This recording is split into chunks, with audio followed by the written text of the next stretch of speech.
Pessoas como nós são chamadas de loucas.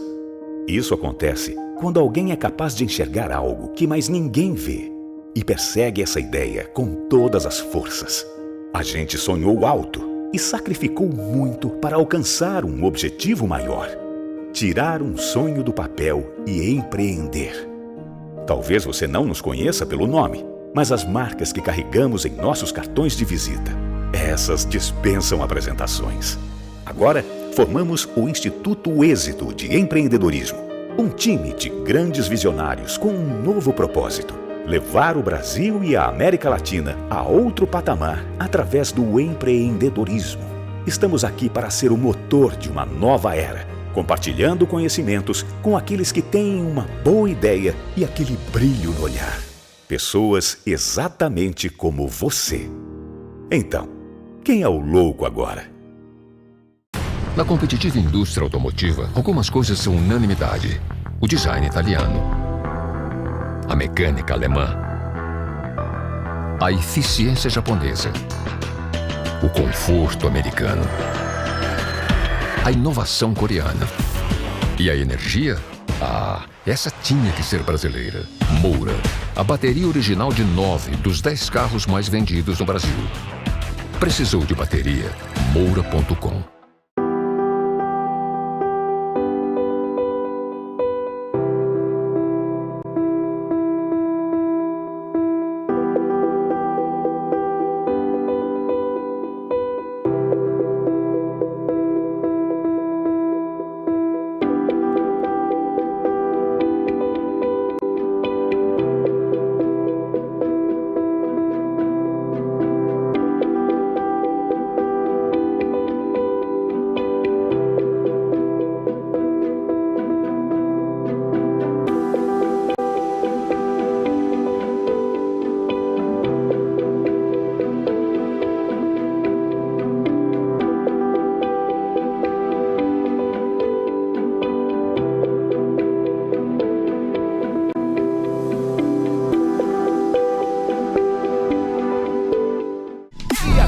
Com vocês, o painel Educação Superior Digital, um novo modelo para o Brasil, com o fundador da Anhanguera Educacional e presidente e reitor da Must University, Flórida, Estados Unidos, Antônio Carbonari Neto. O fundador e reitor da Unicarioca, diretor-presidente da ABMES e vice-presidente do Instituto Êxito de Empreendedorismo, Celso Nisquier. E o CEO do Grupo Ser Educacional e presidente dos sindicatos da IES de Pernambuco e Paraíba, Jânio Diniz. Olá pessoal, meu nome é Celso Nisquier, eu sou um dos vice-presidentes do Instituto Êxito de Empreendedorismo. Sejam todos muito bem-vindos ao Summit Êxito de Empreendedorismo 2021. O maior congresso de empreendedorismo, inovação e marketing digital do Brasil. É um grande prazer estar com todos vocês aqui hoje, especialmente com dois convidados fantásticos. Temos hoje aqui para esse bate-papo o Jânio Diniz, que é fundador e presidente do Grupo Ser Educacional. Temos conosco também Antônio Carbonari, fundador, reitor da Must University, a primeira universidade fundada por um brasileiro na Flórida.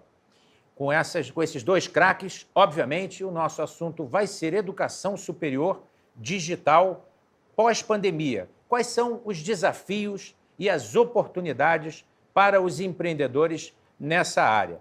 Portanto, eu dou as boas-vindas tanto ao Jânio quanto ao Carbonari e já começo com a provocação com o Jânio. Jânio, o Grupo Ser Educacional já está preparado para a educação digital?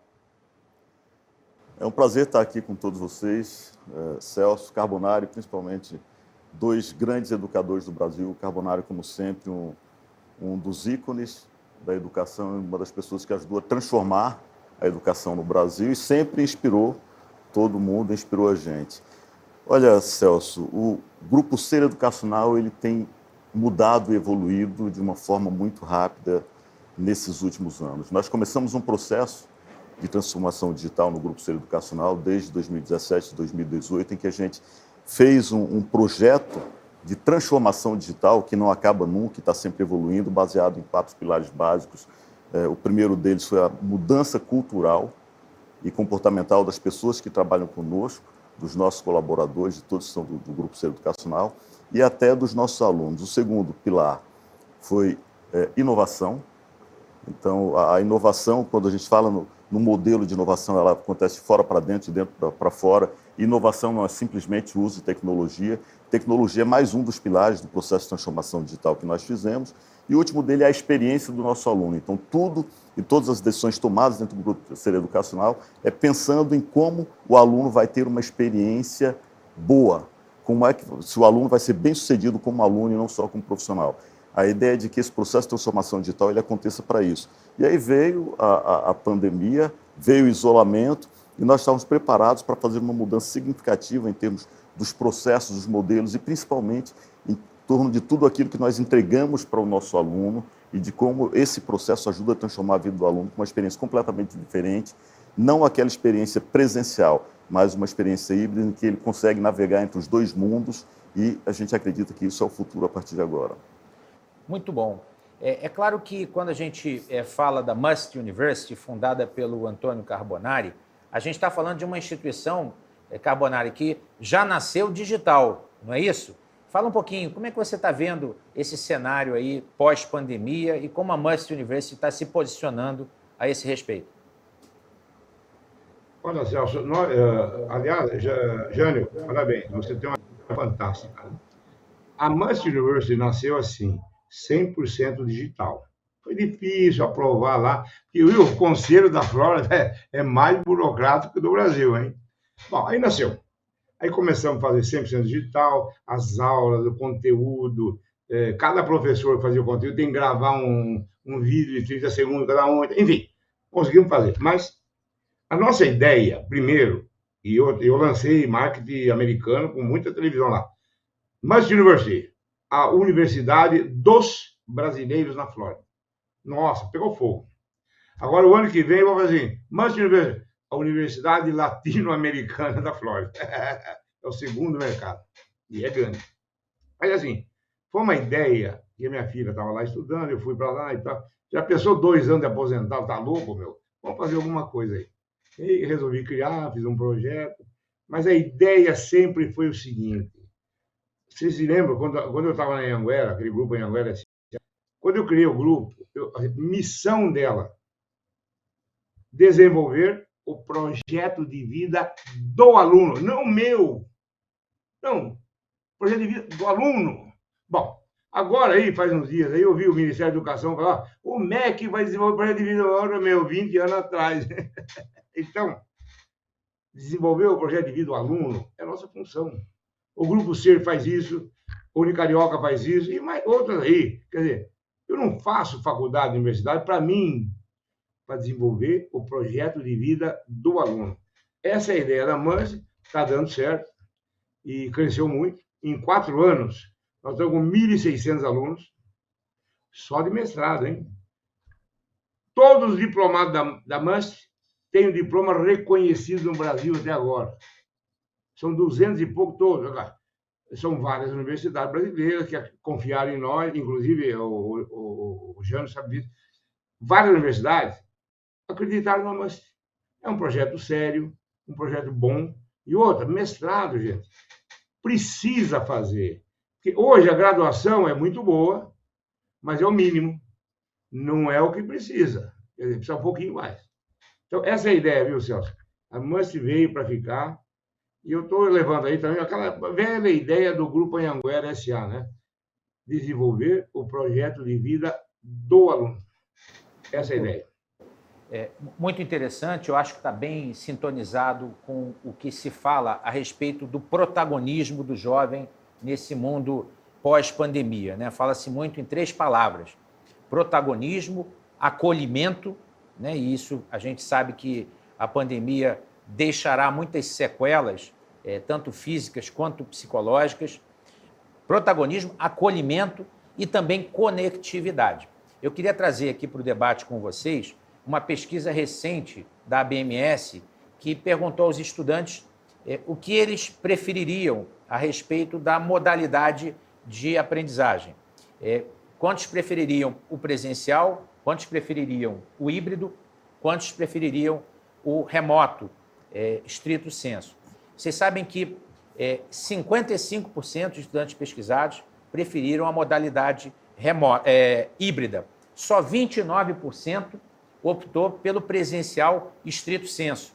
Ou seja, a pandemia trouxe o desejo de permanecer num modelo que combina presencial e remoto. Eu queria muito entender como as suas instituições, Jânio, começando pelo Grupo C, como o Grupo C tem se preparado para esse novo desejo, essa nova realidade do estudante que se torna cada vez mais protagonista da sua vida. Olha, o Grupo C criou um projeto, uma metodologia nova chamada Ubíqua. E o conceito de ubiquidade, que tudo acontece em todo lugar ao mesmo tempo. E para a educação não pode ser diferente. A educação tem que estar onipresente na vida do aluno. O aluno tem que trafegar entre o mundo virtual, o mundo online e o mundo presencial.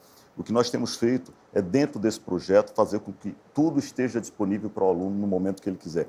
Tanto os conteúdos digitais quanto o momento presencial. As aulas todas, elas passam a ser transmitidas ao vivo, o aluno assiste a aula de onde ele quiser. Ele assiste a aula na sala de aula, junto com os colegas, com os professores, ou assiste a aula da casa dele ou do trabalho dele no momento que ele quiser. Esse conceito em que que a educação está disponível para ele, onde ele estiver, passa a ser presente. Então, eu acredito que nos grupos educacionais e todas as outras instituições. Além disso, o modelo da educação ele muda. O ensino superior, e o Carbonari é um dos precursores disso, dessas mudanças. Ele nasceu e existe até hoje, na grande maioria das instituições, preparados para que o aluno faça um curso de 4 ou 5 anos e tenha uma única profissão a vida toda. Isso acabou. As pessoas mais jovens elas vão ter 5, 10 profissões e 30 empregos diferentes. Então, o curso superior ele precisa adaptar essa nova realidade de mercado com cursos mais curtos, voltados à necessidade do aluno, ao projeto de vida do aluno, como o Carbonari bem disse, e é o que o mercado demanda, podendo criar novos cursos, novas profissões. Um exemplo bem claro disso é que uma das profissões mais bem remuneradas do mundo hoje é Digital Influencer. E não existe um curso no mundo Digital Influencer, e para fazer isso tem que ser um curso experimental que leva-se meses, às vezes anos, para o Ministério da Educação aprovar, mesmo para as universidades que têm autonomia. Então, o que o Grupo C Educacional está fazendo é trafegar entre esse mundo e dando para o aluno a possibilidade de que ele assista a aula de onde ele quiser, no momento que ele quiser. Seja ela presencial, na frente do professor, como nós estamos aqui, ou remota, como nós estamos com o Carbonari, participando conosco desse bate-papo. Perfeito. E essa ideia do lifelong learning, me parece que a Must University captou muito bem esse espírito, já que muitos estudantes dos programas de mestrado são estudantes mais velhos, não é isso, Carbonari? Pessoas que voltaram a estudar.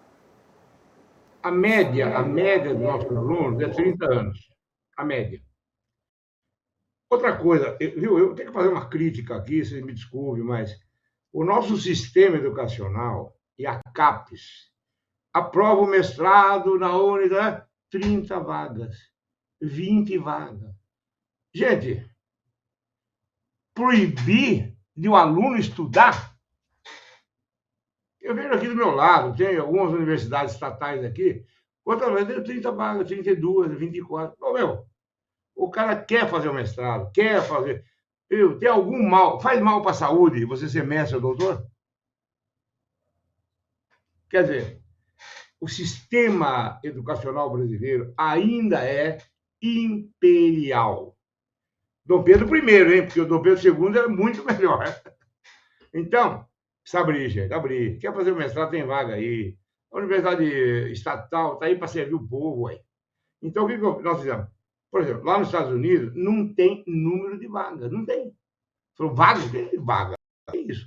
Então, você aprova o seu mestrado, doutorado, e é o mundo. Como eu falei, hoje, a Must University ela está em 9 países do mundo. Tem aluno do Japão, aluno da França. É lógico que 95% é língua portuguesa.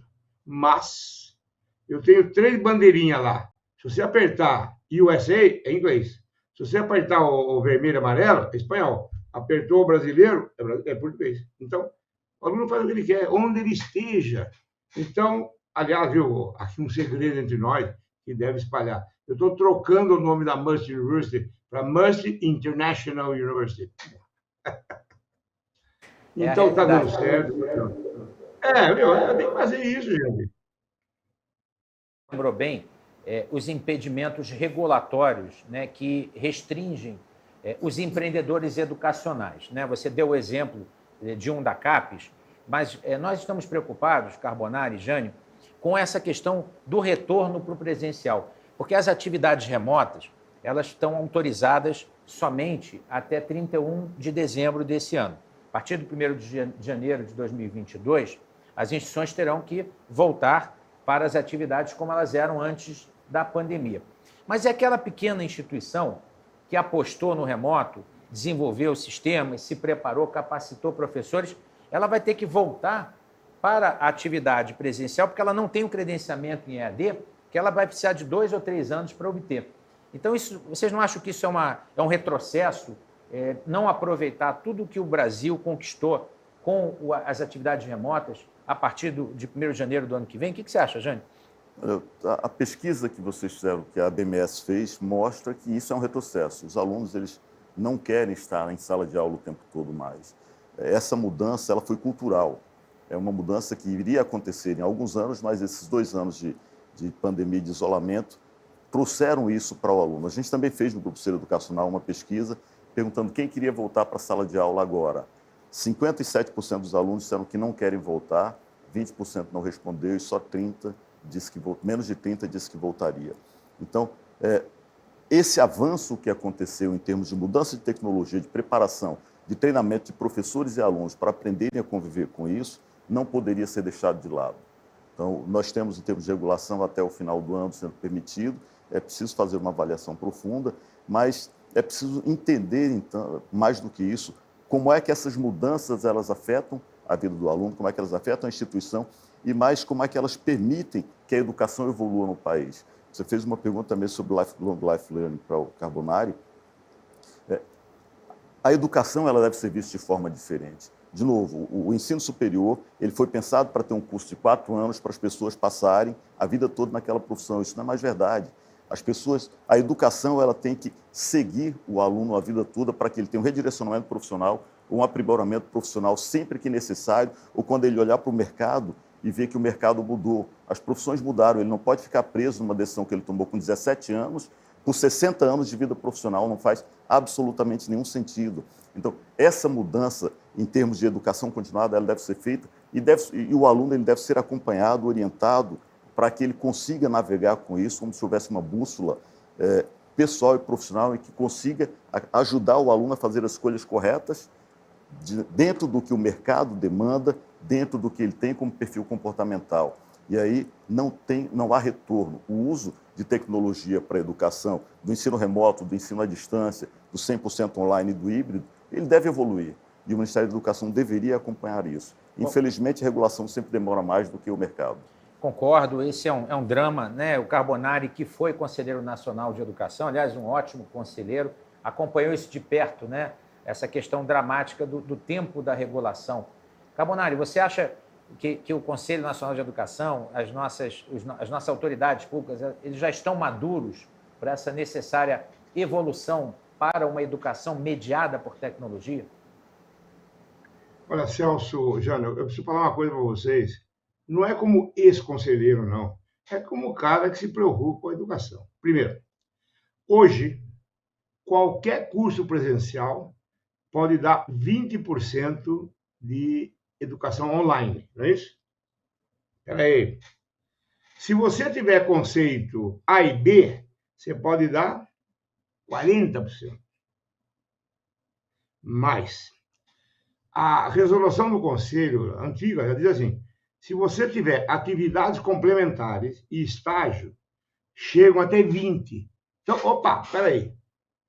Quem tiver conceito B e A, pode dar 20 mais 20 mais 20, viu? Na minha conta de matemática, dá 30. Então, se você tiver uma faculdade com um nível A e B, você pode dar já 60% de educação online. Quer dizer, você dá 2 noites de aula presencial e dá 3 sem. Ou mais ou menos isso. Quer dizer, precisa ler a legislação, minha gente. Agora, Tem faculdade por aí, e eu conheço, não, eu não quero, a minha mulher não aceita EAD, o meu tio não gosta. Para aí, vocês não são conservadores, vocês são retrógrados. Então, a lei permite hoje até 60% de educação online, para quem tem B ou A. Ah, meu curso é C. Tá bom, você tem 40. Tá bom. Agora, usa a cabeça, meu, porque o aluno 100% presencial não voltará. Essa é a ideia, Celso. Eu acredito nisso também. Você lembrou bem que as ferramentas para um modelo híbrido que combine o presencial e o online já existiam antes da pandemia.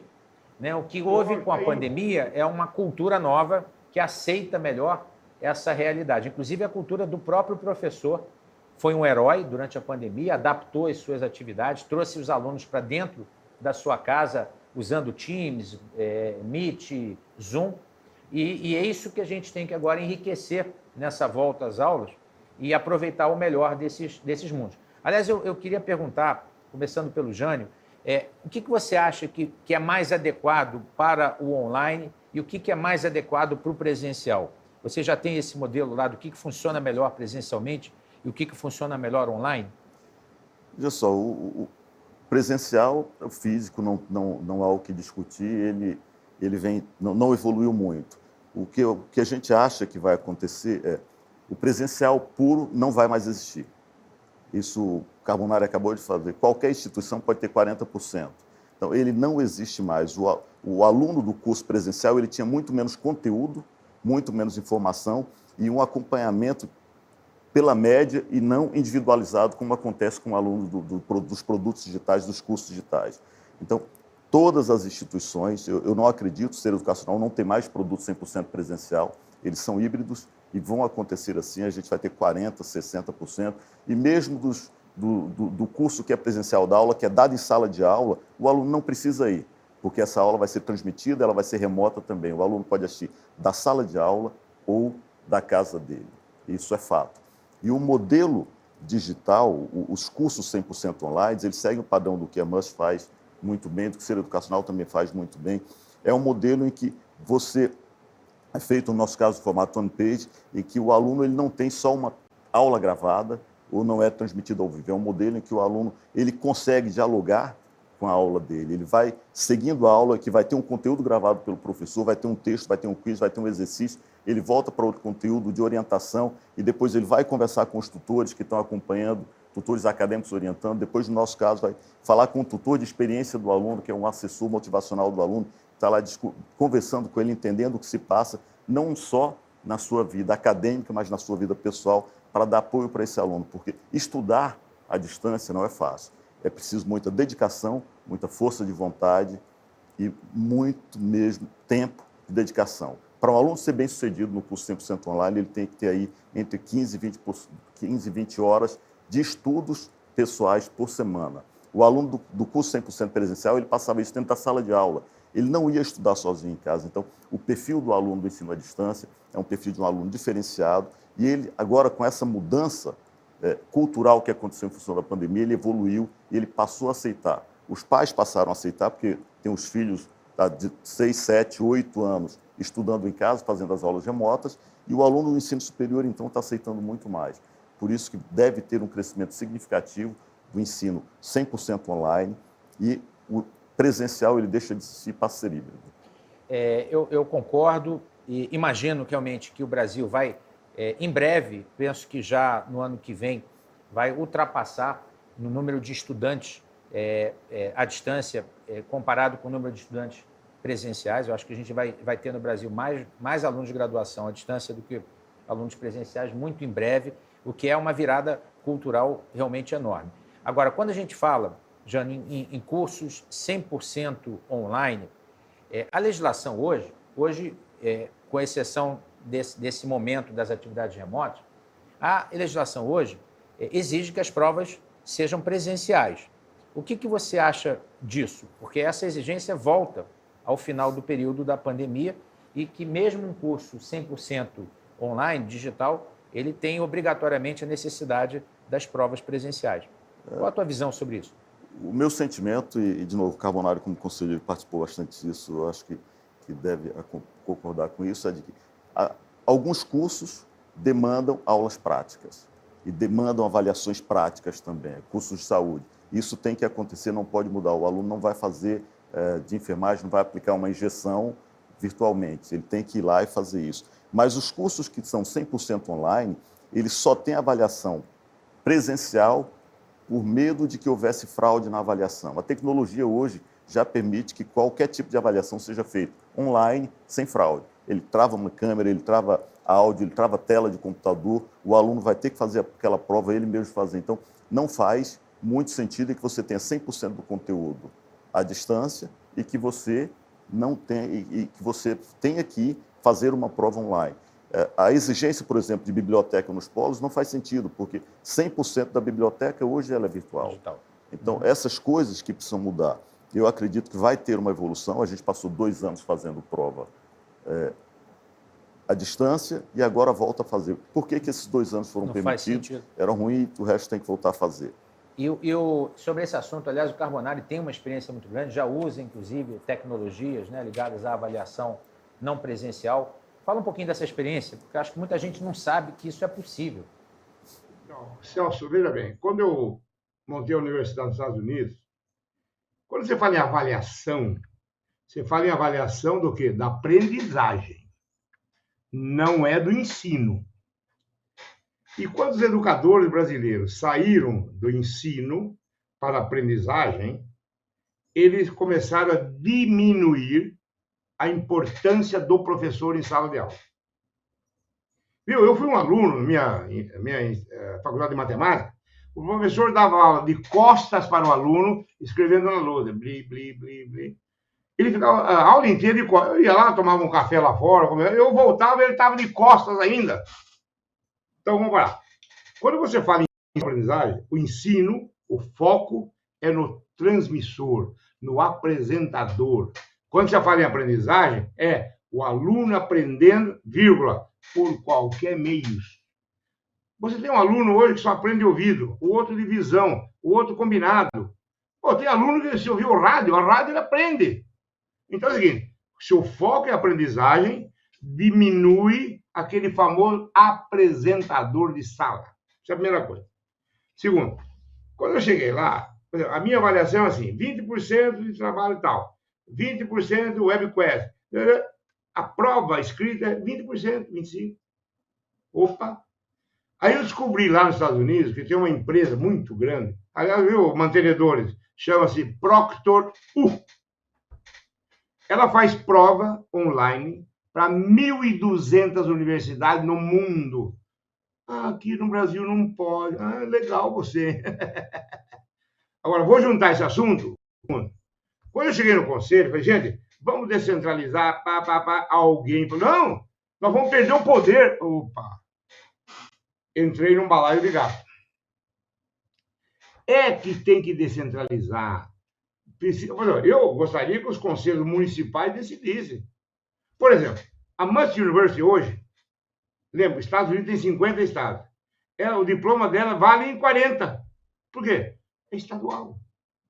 O Alasca não aceita educação à distância. Imagine o Alasca. Outra coisa. New Jersey, do lado de Nova York, não aceita o EAD online.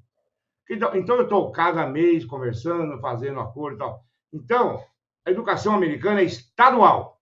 Aí faz convênio aqui, convênio ali, convênio lá. Mas eu sou advogado formado na Flórida. Você tem que registrar seu diploma nos outros estados, hein? Senão fica na Flórida. Então, isso chama-se federação. E quando você fala República Federativa do Brasil, piada. Aqui é tudo centralizado, tudo. O governo federal que manda, está errado isso aí. Porém, outra coisa. Quem mais atrapalha hoje a aprendizagem e não o ensino são as corporações. Desculpe, meus amigos, sindicato, federação, eles querem garantir o emprego. Vírgula, não vai ter emprego, vai ter trabalho. É diferente emprego e trabalho, né? É work and job. E outra coisa, quando se fala em extensão universitária hoje, a lei fala assim, o Plano Nacional de Educação, 10% da carga horária tem que ser extensão. Tá bom. Há 20 anos atrás, eu criei uma disciplina que chamava extensão. Não tinha professor nenhum. O aluno ia fazer o projeto lá na base. Eu sou aluno de contabilidade. Vai fazer a contabilidade de um asilo, de uma casa de criança, de graça. Estou fazendo engenharia civil. Vai fazer projeto de casa popular para o bairro. E eu computava as cargas aí. Então, há 20 anos, a extensão universitária já fazia parte do currículo de aula, entre aspas, da Anhanguera.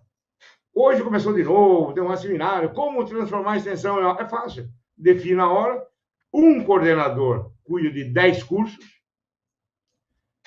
Você tem uma economia de escala, lógico, né? Então, e outro mais, hoje, você controla o EAD. O cara está fazendo estágio lá, 200 quilômetros, não precisa vir, não. Manda um relatório online, conferido, assinado e tal. Tem fé pública. Bom, essas coisas nós temos que pensar muito, viu? Tem que pensar muito, porque o mundo mudou. Não foi a pandemia, não. Esses dias eu recebi um artigo aí de um amigo, nos Estados Unidos. Aliás, é Harvard, né? Lá, 50% não voltará. Você vai ver a crise que vai dar imobiliária, alugar escritório. Para quê? Eu tinha 10 funcionários no meu escritório, hoje tem um. Cadê os nomes? Estou na casa dele, fala comigo todo dia por Zoom, ou Teams, outra coisa. Então, mudou o mundo. O Jânio tem razão quando ele fala o seguinte. Aliás, a tecnologia que o Grupo Ser usa hoje é fantástica. E vai se distinguir como um dos melhores grupos nacionais e depois fora da nação. Por quê? Eles têm cabeça jovem. Eles não são, não é antiquados, não são retrógrados. Vamos para frente, vamos. Então, eu falo a você, Jânio, você está certo, vai fazendo, vai que dá. Por quê? Se 50 e tantos por cento não querem voltar, como é que eu vou atender esses caras, Celso e Jânio? Tem que atender, pô. Educação é formar pessoas para a vida. Não é formar para aquilo que você estudou. E a vida muda. Então, essa é a minha ideia, viu? Muito abrangente. Agora, vou dar um exemplo a vocês que serve a muita gente. O meu pai era um... Quando eu nasci, meu pai já tinha 50 e tantos anos. Aí um dia eu ia fazer faculdade, meu pai falou, vem cá, moleque. Ô, moleque, italiano. Ô, moleque, vem cá. Se um dia você estiver andando e alguém pegar na sua camisa, você tira os botões, dá a camisa para ele e continue andando, hein? Então, ele tinha uma visão de futuro, em 1960, cara. Ande sempre, pensa no futuro. Por exemplo, isso aqui que nós já foi. O hoje já foi. O ontem é experiência para o futuro. É a base. Então, lembra disso, viu? Se alguém pegar na sua camisa, você tira a camisa, dá para ele e continue andando. Sempre para frente, tem razão. Eu queria pegar só o ponto que você falou da avaliação virtual e lembrar os que estão nos ouvindo. O próprio MEC já institucionalizou a avaliação virtual in loco.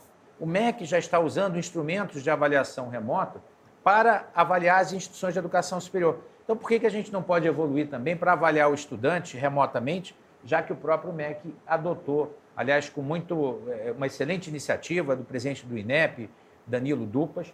Então, é importante que haja realmente essa mudança cultural. E um outro ponto que você falou, que eu queria sublinhar, a questão da extensão e como trazer os estudantes de volta.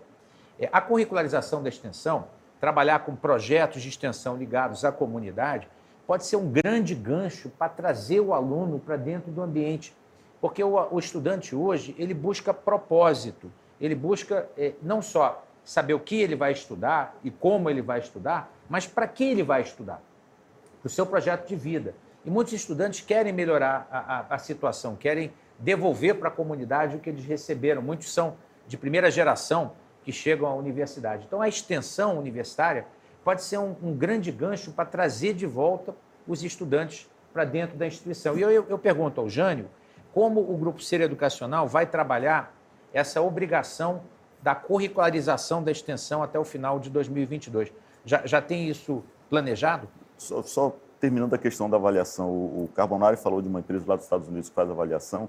Aqui no Brasil tem uma EdTech chamada Prova Fácil, que já fez mais de 100 milhões de avaliações, com 3 milhões de alunos. Então, Não faz sentido, de novo, voltar, se o MEC já faz as avaliações que eram todos em loco, agora à distância, se tem tecnologia, se tem empresas que fazem esse tipo de avaliação e as próprias instituições de ensino superior conseguem fazer, não faz sentido a gente falar em ter curso que é 100% online, mas a avaliação é presencial.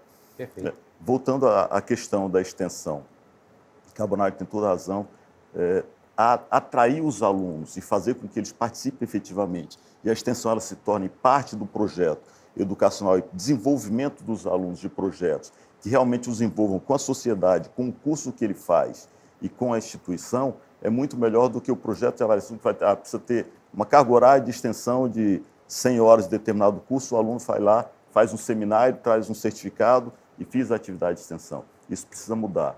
As instituições fazem basicamente isso, que é mais fácil, mas o que precisa ser feito é exatamente o que o Carbonari faz, é o que a gente pretende fazer, envolver o aluno para que os projetos de extensão sejam, de fato, parte do desenvolvimento deles como cidadãos, como estudante, e que esteja englobado no seu projeto de vida, naquilo que realmente interessa para ele, e não que seja só um instrumento de fazer carga horária com um seminário ou com um congresso.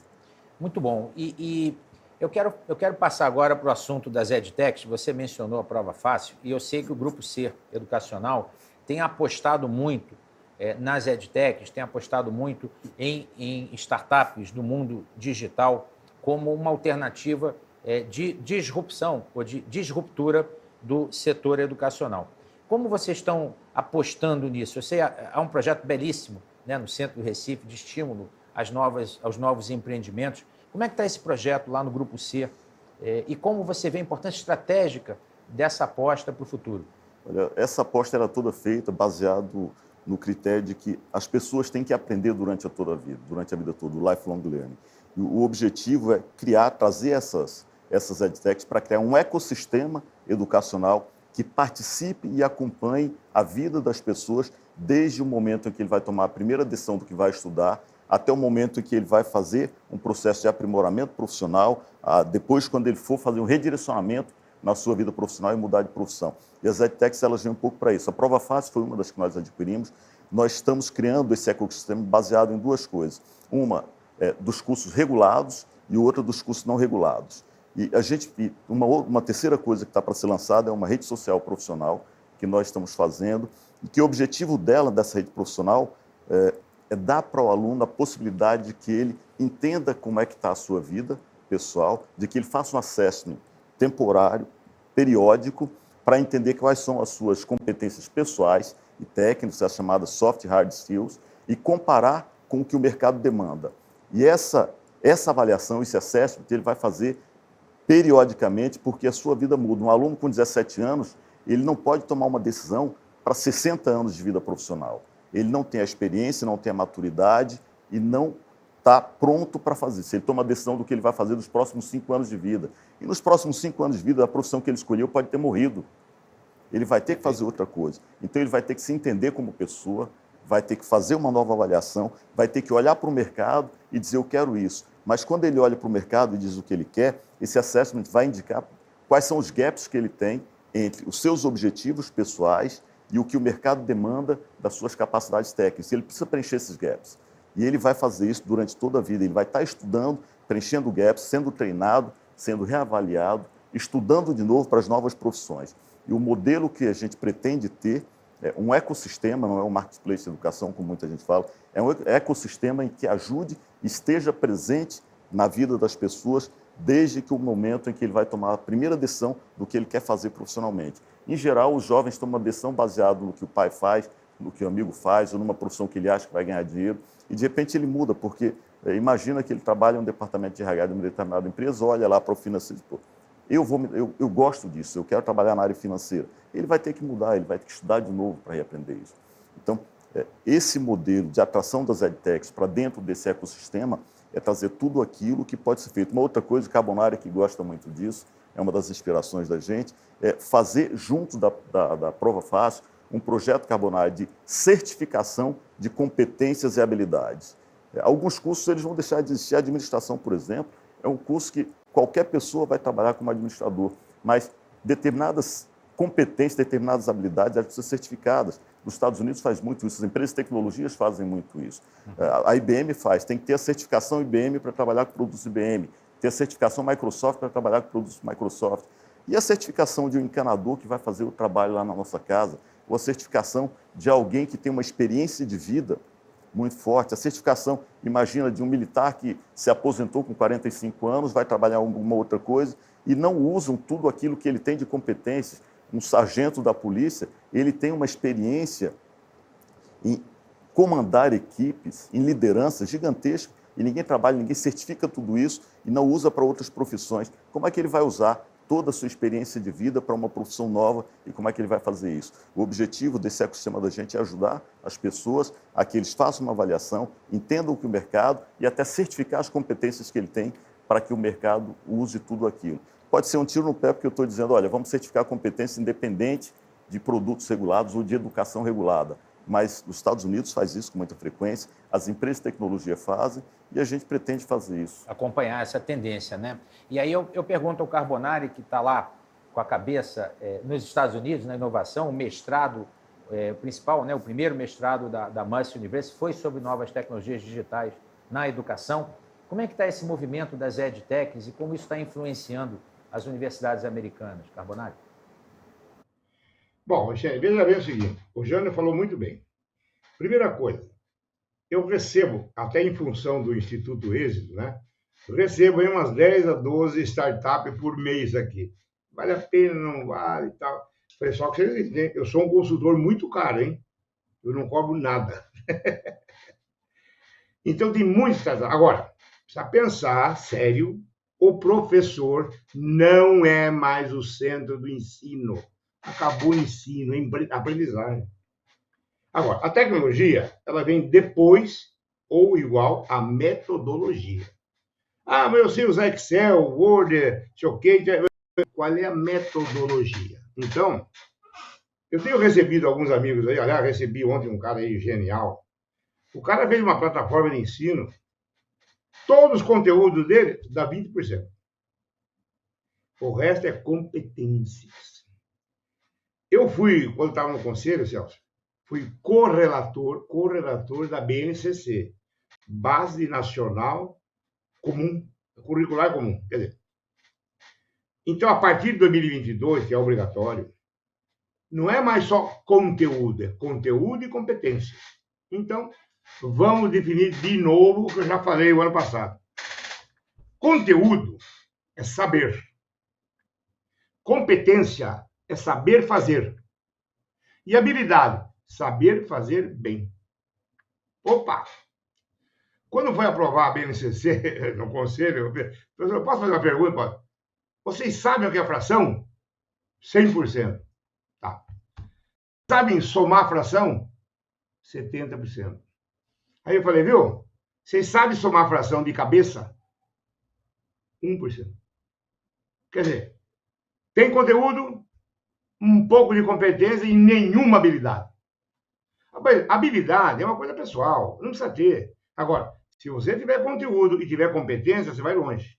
Só que competência é saber fazer. Nossa, eu aprendi tanto, mas não sei aplicar. Você não serve para nada. Bom, segundo ponto.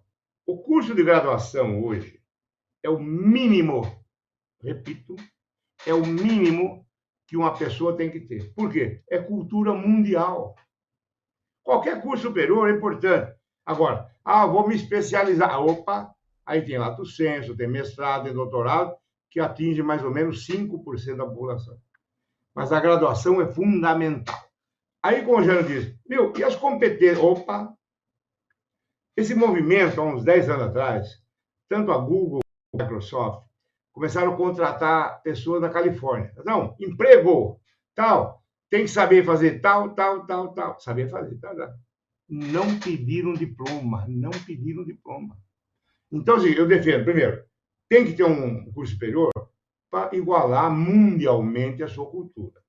Segundo, você tem que ter competência, saber fazer. Mas eu sou filósofo, tá bom. Você sabe fazer filosofia? Sabe trabalhar com a teoria do conhecimento? Não sei. Então você tem conteúdo e você é incompetente. Aí você pega um engenheiro civil. Ele sabe tudo, né?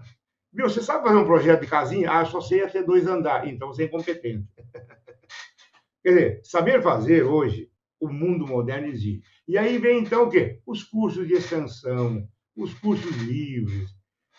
Aliás, Celso, o seu pai deveria muito isso aí.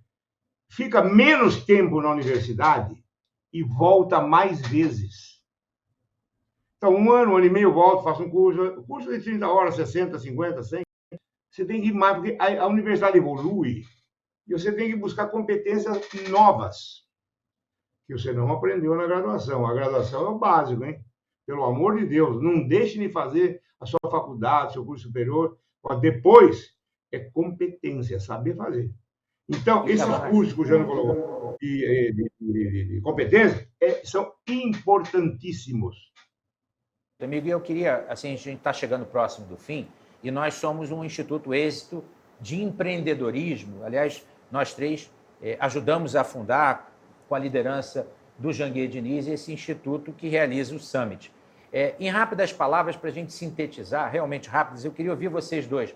Como a gente pode desenvolver o espírito empreendedor no jovem universitário? Começando pelo Carbonari, fechando pelo Jânio. Eu acho o seguinte, empreender é fazer. Esse é o verbo, fazer. É fazer, tem um monte de verbo, mas o centro é fazer. Eu criei uma startup, como é que eu faço? Viu? Não é criar. A ideia é uma grande coisa, mas tem que ter planejamento, econômico financeiro, meta, mercado e tal. Nenhuma startup cria o que não serve para o mercado, nenhuma. Então é o seguinte, empreender, ao meu ver, significa fazer, vírgula, saber fazer. Agora, viu, você não nasce empreendedor. Você tem que aprender um pouco como é que é isso, como é que é aquilo. Então, o empreendedorismo, alguns nascem, mas a grande maioria estudam, aprendam, sejam empreendedores, ou saibam fazer. Essa é a minha ideia. Obrigado, Antônio Carbonari. Desde logo já agradeço a sua brilhante participação e peço então, Jânio, aquele conselho para um empreendedor educacional que queira estimular o vírus do empreendedorismo, o vírus do bem no jovem universitário. O que você recomendaria? Olha, Carbonari tem toda a razão quando ele disse: alguns nascem empreendedor, a maioria se torna. Exemplo, eu acho que a academia ela se afastou do mercado e com isso os alunos eles não conseguem ver o que está acontecendo no dia a dia das empresas. Aqueles mais curiosos é que buscam. Ter a ideia não é suficiente. Realizar a ideia é que é empreender. E as pessoas aprendem e crescem pelos exemplos bem-sucedidos. Os empreendedores educacionais precisam trazer o mercado para dentro das empresas para que os alunos vejam quem são os empreendedores e aprender com eles e a seguir os exemplos dos grandes empreendedores. Muito obrigado, Jânio Diniz, pela sua brilhante participação também nesse debate. E em nome do nosso presidente, Janguier Diniz, eu quero agradecer a participação de todos vocês e espero que nossas contribuições sejam úteis para a promoção de uma educação cada vez mais empreendedora. Muito obrigado a todos vocês.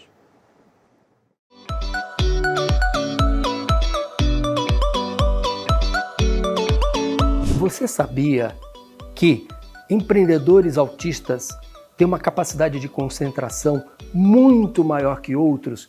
E olha que a gente está falando de um mundo que necessita cada vez mais de gente com essa capacidade para desenvolver programas, desenvolver algoritmos. Você pode lucrar muito com isso. Você é empresário, você é empreendedor, tem um autista junto de você. Tenho certeza que vai ficar surpreso com os resultados.